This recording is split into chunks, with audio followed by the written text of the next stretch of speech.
Very good morning to you, Katlego. What's the scene like in Soweto? A very good morning to you, Desiree, and to our viewers at home.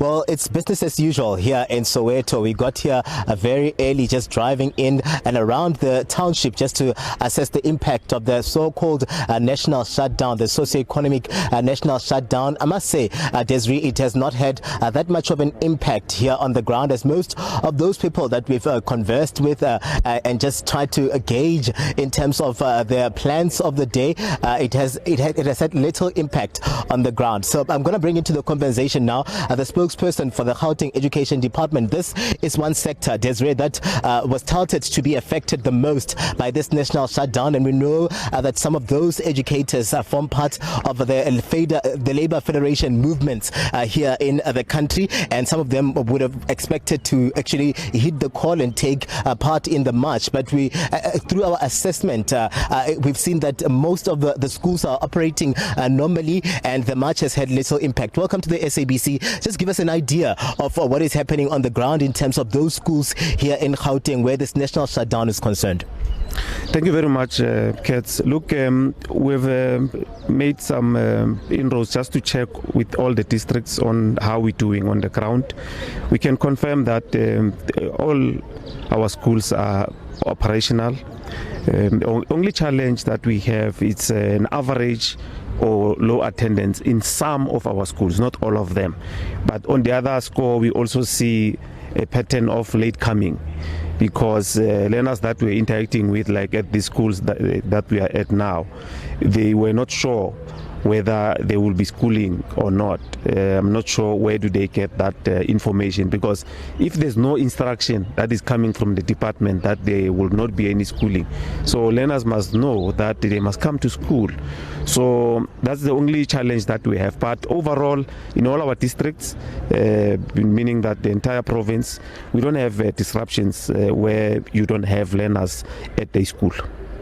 Had you had any contingency measures just in case some of your educators that form part of the labor unions would like to take part in these demonstrations? Was there some sort of an indication as well from some of the employees to say that we are going to be embarking on the march? Maybe as a department you'd need to plan ahead for such an incident.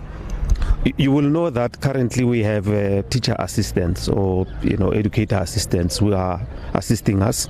So in the event we don't have enough educators, then they will be in a position to assist the school management to manage.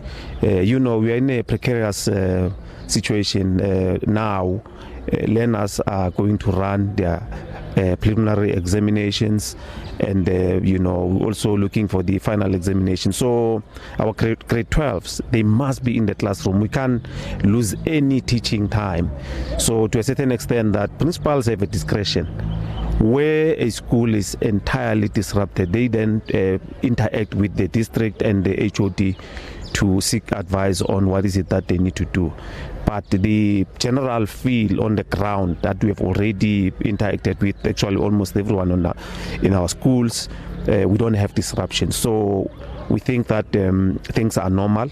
The only challenge is low attendance, especially of learners.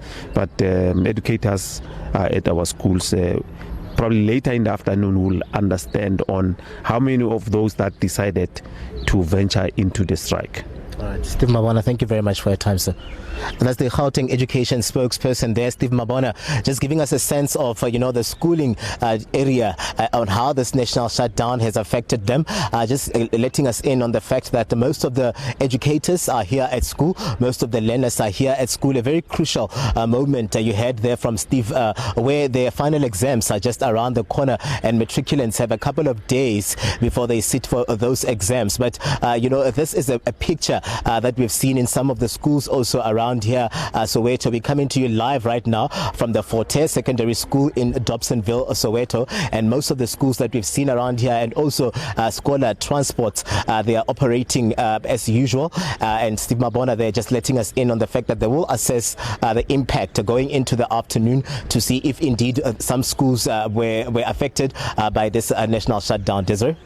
Thank you so much, Katlego.